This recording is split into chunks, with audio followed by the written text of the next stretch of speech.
Ça c'est quand même quelque chose qu'on semble ignorer, mais on nous demande d'être le plus active au moment où on est le plus féconde. Bonjour les mamans Vogue, je m'appelle Aziz Lecor, je suis journaliste et essayiste et j'ai publié L'enfant et l'avenir de l'homme chez Albert Michel. Alors en capacité matérielle peut-être, la question c'est est-ce qu'on pourra encore accueillir des enfants? Je crois que c'est un sujet tabou aujourd'hui. De fait, les femmes aujourd'hui ont des enfants plus tard et donc se pose la question évidemment de la fertilité. Quand on a 40 ans, on n'est plus aussi fertile que quand on a 20. Et aujourd'hui, ça c'est quand même quelque chose qu'on semble ignorer, mais on nous demande d'être le plus active au moment où on est le plus féconde. Donc finalement entre 20 et 30 ans.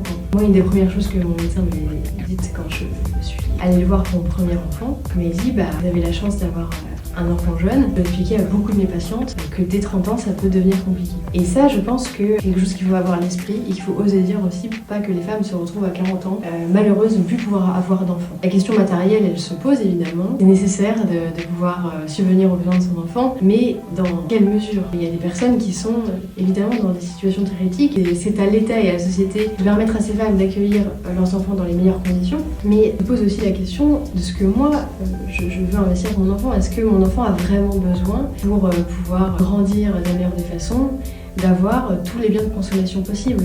On conçoit aussi parfois le bonheur et le bien-être de son enfant au travers des modes, des jeux qu'il faudra avoir, du dernier iPhone, etc.